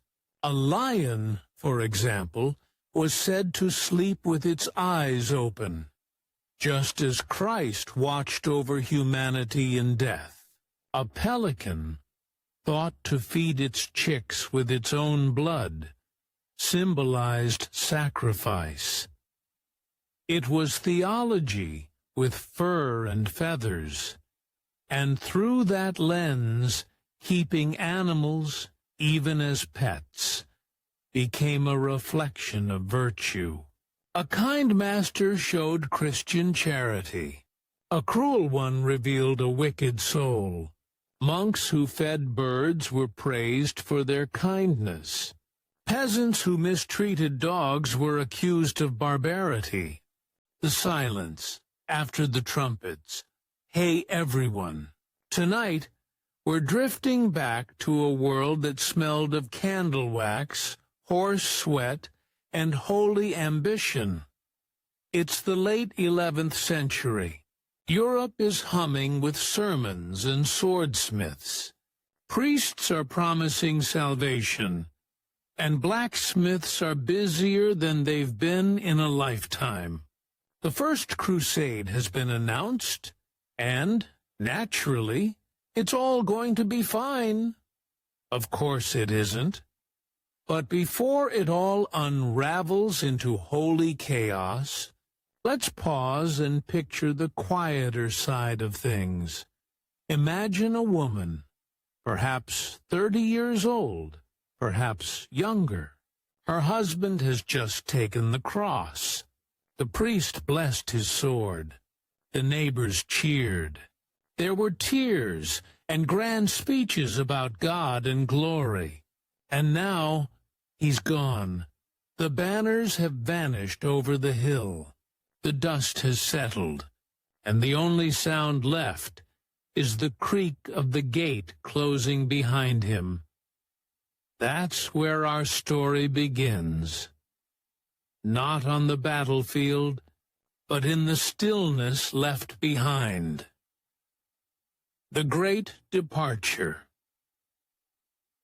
The First Crusade began in 1096, called by Pope Urban II. He told the nobles of Europe to lay down their feuds, pick up their swords, and reclaim Jerusalem from the infidel. It sounded noble, righteous, and like most noble, righteous things of the era, it was mostly chaos. Every nobleman worth a title began preparing to leave. Kings, dukes, knights, all of them swore oaths to march east, and in their absence, they left someone behind to manage their lands, their finances, and their inconveniently still living families. That someone was almost always their wife. For medieval noblewomen, this was both a crisis and a promotion. On one hand, your husband might not come back. On the other, for the first time in your life, you were in charge, and so, all across Europe, castles filled with women who suddenly had to run estates, handle taxes, negotiate with priests, and occasionally fend off the odd cousin who thought he might as well look after things while she was alone. It wasn't glamorous. It wasn't easy, but it was power, the kind that medieval women rarely tasted. Smell good, avoid disease, and impress saints and suitors alike. But for now, let's stay here, somewhere between the tallow and the thyme, breathing softly through the centuries, and remembering that even history had a scent. The lady of the manor, when a crusader left, he often made formal arrangements before departing. In legal terms, he granted his wife seisin, the right to act in his stead. She could manage his lands, collect his rents, even command his knights. Take, for instance, Adela of Blois, wife of Stephen, Count of Blois. When Stephen rode east with the First Crusade, Adela was left to manage their French territories. She handled it like a seasoned CEO with a prayer book. She negotiated with bishops, collected taxes, even corresponded with other nobles. When Stephen returned home prematurely, having fled from battle, Adela was so unimpressed that she publicly shamed him and sent him back out, which he did. And, predictably, he died there. Adela, on the other hand, lived into old age, retired into a convent, and outlived nearly everyone. History often forgets the wives of crusaders, but Adela's signature appears on more official documents than her husband's. Not bad for someone whose main job, technically, was waiting. The women of the fields, of course. Not all wives lived in castles. For peasants, the Crusades meant something far simpler and harder. When men left, someone still had to plant the crops, mend the roofs, and pay the rents. Women became de facto heads of households, running farms and small villages while balancing the demands of lords and priests. The church, meanwhile, had mixed feelings. On one hand, women keeping society functioning was undeniably helpful. On the other, women acting independently was deeply suspicious. So priests reminded them constantly to pray for their absent husbands, and to stay faithful, of course. But human nature being what it is, not everyone followed the program. Some remarried after years with no word.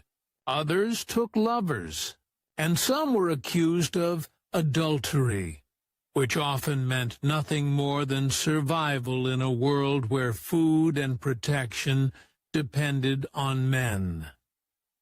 The Crusades, unintentionally, created thousands of semi-widows, women who weren't widows at all, but lived like them anyway. Letters that never arrived, communication between Europe and the Holy Land was optimistic at best. Letters might take months or years, or never arrive at all. When they did, they were usually stiff and formal. A typical crusader's letter might read, "To my beloved wife I am well, and the Lord is with us. Send money." Sometimes they were written by scribes, because the average knight was functionally illiterate. And so women waited, year after year, with no real way of knowing if their husbands were alive, dead, or something inconveniently in between. The church developed a word for these women: crusader widows. It meant you were technically married, but practically abandoned. You couldn't remarry unless the church declared your husband dead, which, without a body, could take decades. So many women simply waited, managing estates, raising children, and drifting slowly into local legend as the lady whose husband went to Jerusalem. The irony of piety. It's worth pausing for a moment to remember that many of these women encouraged their husbands to go. The First Crusade was framed as a spiritual opportunity for both men and their wives.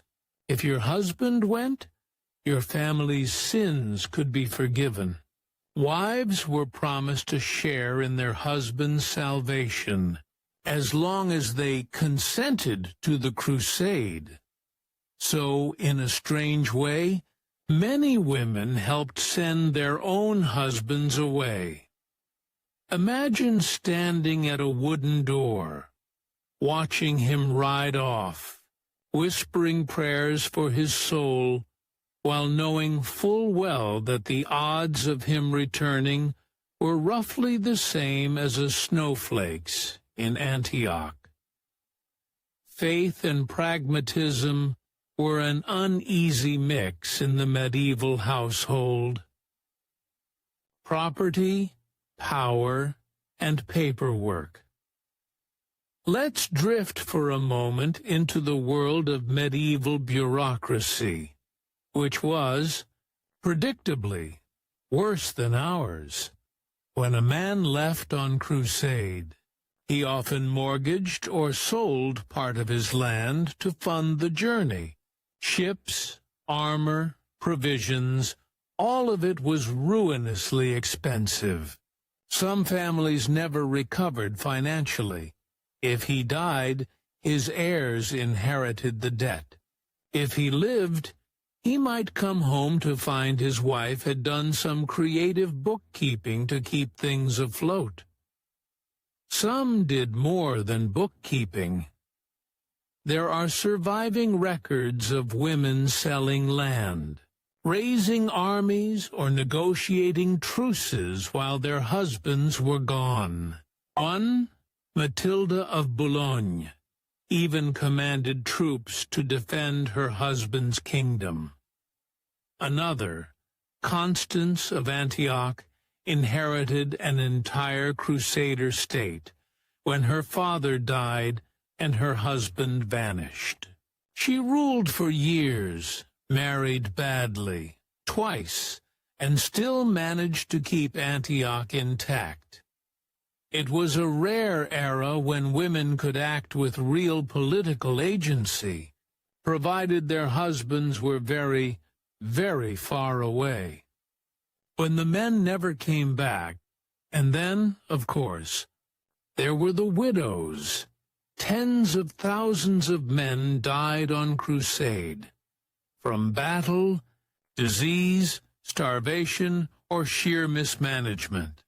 Their bodies often never made it home. Some wives received official word through clerics or messengers.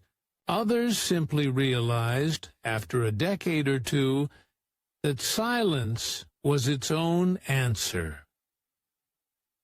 In noble circles, widows had surprising freedom. They could manage their own property, choose whether to remarry or enter a convent. Many did the latter, partly for piety, partly because it was simpler than dealing with another husband. But for peasant women, widowhood was survival roulette. Without a husband, you lost your legal identity. You couldn't own land.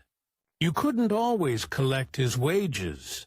You often had to attach yourself to another man's household, as servant, concubine, or housekeeper.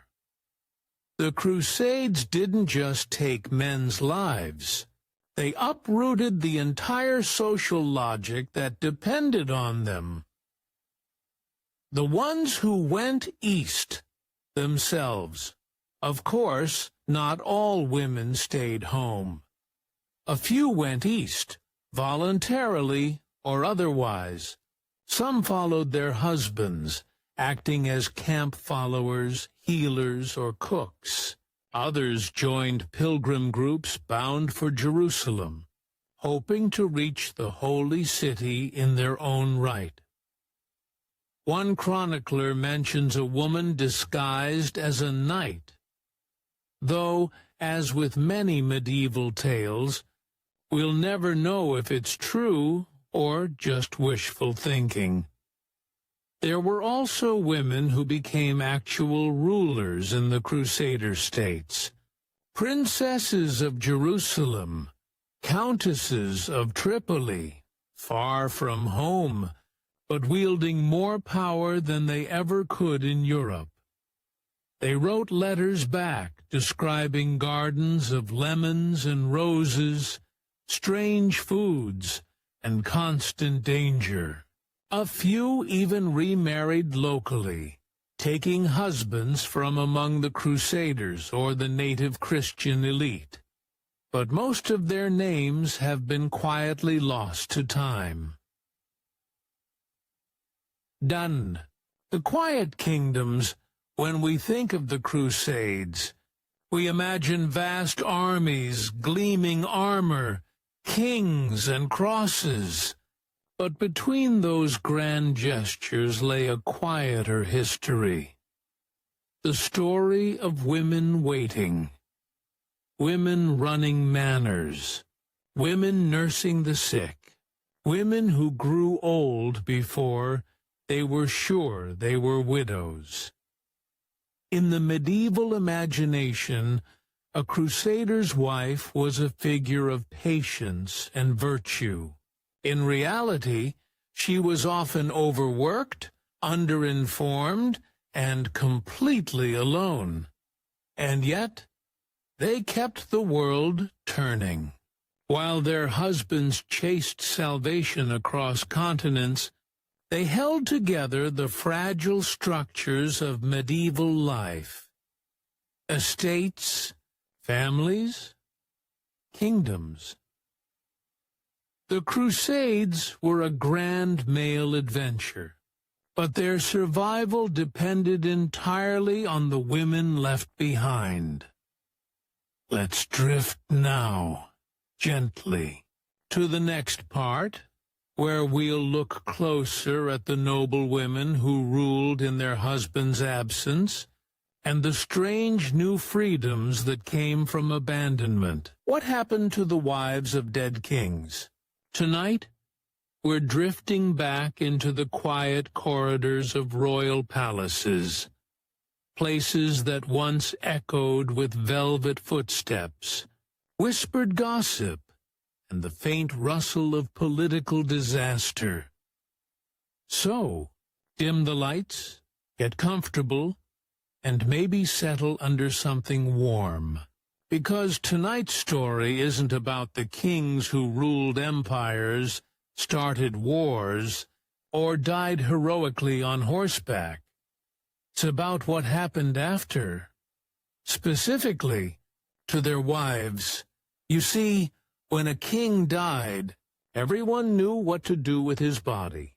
There were long funeral processions, heavily perfumed corpses, golden coffins, and occasionally, just to spice things up, a little bit of public mourning from people who had never met him. But when it came to his wife, things were a little less clear. They were fighting uncertainty. A queen without a king was a problem. She was powerful, but also suddenly useless, a potential political pawn, a walking reminder of the past. And depending on who took the throne next, she might find herself living in quiet comfort, or quietly imprisoned. So tonight, we're going to float gently through the centuries and look at the strange afterlives of royal widows. Some remarried, some rebelled, some spent 40 years praying in stone halls that smelled faintly of dust and regret. And some, of course, just annoyed everyone until they died. Let's start, as one often does when discussing royal women who suffered unnecessarily, with England. Eleanor of Aquitaine.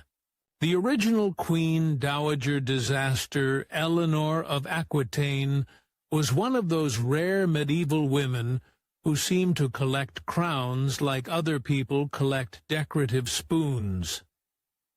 She was first Queen of France, then Queen of England, and finally the formidable mother of Richard the Lionheart and King John. When her first husband, Louis XVII of France, died, she didn't actually mourn him, because she had already divorced him 2 decades earlier. Their marriage had been a long and awkward mismatch. He was pious, anxious, and thought crusades were romantic getaways. She was lively, witty, and once joined a military expedition dressed in armor. After leaving Louis, Eleanor married Henry II of England, a man who was brilliant, volatile, and, unfortunately for her, alive for quite some time. Their marriage produced 8 children, several rebellions, and at least one long imprisonment for Eleanor, courtesy of her husband. So when Henry finally died in 1189, Eleanor was about 65, and frankly, over it. Instead of fading into the background, she became the effective ruler of England for her son, Richard the Lionheart, while he was off on crusade. It was a rare, happy ending in the world of royal widowhood. Eleanor lived comfortably, retained power, and even arranged marriages for her grandchildren. She died peacefully in 1204, at around 82, which in medieval years is approximately immortal. She's the exception. Most queens who outlived their husbands were not so lucky. Isabella of France, the she-wolf of widowhood. Let's drift forward a century to Isabella of France, sometimes called the she-wolf of France, which, frankly, sounds like a metal band, but was really just the nickname English historians gave her after she helped overthrow her husband. She married Edward II of England when she was a teenager. Unfortunately, Edward was more romantically invested in his male favorites than in her, most notably a man named Piers Gaveston, who had all the subtlety of a peacock and made sure everyone knew the king adored him. By the time Edward was deposed and, allegedly, murdered, possibly with a red-hot poker, though historians now think that part may have been propaganda, Isabella had already taken control of the kingdom with her lover, Roger Mortimer. For a while, she was the most powerful person in England, a widowed queen, a mother to the new king, and the de facto ruler of the realm. But power, in medieval England, had the shelf life of unpasteurized milk. Her son, Edward III, eventually grew up, got tired of his mother and her lover, and had Mortimer executed. Isabella was spared, probably because she was his mother, but spent the rest of her life in quiet retirement. Some say she went mad. Others say she lived peacefully, playing cards and praying. Either way, she died at home, surrounded by expensive tapestries and ghosts of better days. Catherine of Aragon, the most politely stubborn widow in history, moving into the 16th century. We arrive at a queen whose widowhood technically started before her second husband ever died. Catherine of Aragon, first wife of Henry VIII, had the rare misfortune of being married to a man whose ego expanded in direct proportion to his waistline. Before Henry, she was married to his older brother, Prince Arthur. The marriage lasted just a few months before Arthur died of an illness, leaving Catherine stranded in England, teenage, widowed, and broke. She claimed the marriage had never been consummated, a detail that would become extremely important later when Henry decided he wanted to marry her. The Pope agreed. The wedding happened, and for a while they seemed happy. Then, after 20 years, Henry decided she hadn't given him a surviving male heir, and therefore God must be angry. Naturally, the only logical solution was to annul the marriage, claim it had never been valid, and marry Anne Boleyn instead. Catherine refused. Politely. Repeatedly. Forever. She insisted she was Henry's true wife until her death, which occurred, sadly and poetically, while still being legally downgraded to Princess Dowager. Her last letter to Henry was signed, "Yours as ever, Catherine the Queen." She died with her title intact, at least in her own mind. And that might be the most dignified form of revenge a Tudor woman could manage. Anne of Cleves, the one who got away, of course. Some queens actually managed to survive Henry VIII. Anne of Cleves was one of them. Famously, the only one to walk away from marriage with Henry richer than she entered it. She was Henry's fourth wife, the one chosen based on a flattering portrait painted by Hans Holbein.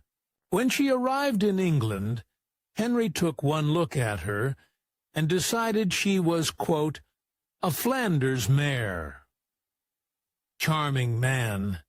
He annulled the marriage after 6 months, claiming it had never been consummated. But unlike his other wives, Anne didn't fight him on it. She simply agreed, accepted a generous settlement, and retired to a comfortable estate with the honorary title of the King's beloved sister. She spent her widowhood, or, technically, her annulmenthood, gardening, visiting court occasionally, and outliving everyone else. When she died in 1557, she was buried in Westminster Abbey, having successfully navigated Tudor politics without losing her head or her income. In a world of doomed royal brides, Anne was basically the only woman who read the contract and opted out early. Marie Antoinette's mother, Empress Maria Theresa, and the politics of widowhood. Now, let's drift across Europe to Austria, where widowhood came with paperwork. Empress Maria Theresa of Austria, mother of Marie Antoinette, lost her husband. Francis III in 1765, their marriage had been affectionate but unequal. Francis was technically Holy Roman Emperor, but Maria Theresa ruled in practice. When he died suddenly of a stroke, she wore black for the rest of her life. Not just for mourning, but as a kind of permanent brand. She also kept his rooms exactly as he'd left them, right down to the writing desk and personal trinkets. But she didn't retire. She continued ruling for another 15 years, using her widowhood to cultivate an image of piety and gravity, which, incidentally, helped her keep political control. Her version of grief was productive. She built monuments, passed reforms, and meddled energetically in her children's marriages. It was her idea to send her daughter, Marie Antoinette, to marry the future Louis XIV, a decision that would, of course, end with a guillotine. So perhaps grief clouded her judgment just a little. Catherine Parr, the one who outlived Henry VIII. And finally, before we drift off for the night, let's return to Henry VIII, because frankly, there's no escaping him in any story involving royal widows. His last wife, Catherine Parr, actually managed to outlive him. She was intelligent, pious, and had an unfortunate taste for men who were either dangerous or dying. When Henry died in 1547, she was free for the first time in years. She quickly remarried to Thomas Seymour, who was handsome, ambitious, and catastrophically unwise. Seymour flirted with Henry's daughter Elizabeth, who was 15 at the time, plotted political power grabs, and generally made Catherine's short widowhood feel like a particularly bad episode of courtly reality TV. Catherine died in childbirth the following year, which was, sadly, the most common ending for women of her era. Even royal ones, but she deserves credit. She outlived the most dangerous husband in England and died a natural death. In Tudor math, that's practically sainthood. And so, as we pause here, somewhere in the dim corridors of 16th-century palaces, we can start to see a pattern. When kings died, their wives became puzzles that kingdoms didn't know how to solve. Too royal to discard, too independent to trust, sometimes honored, sometimes imprisoned, occasionally quietly powerful.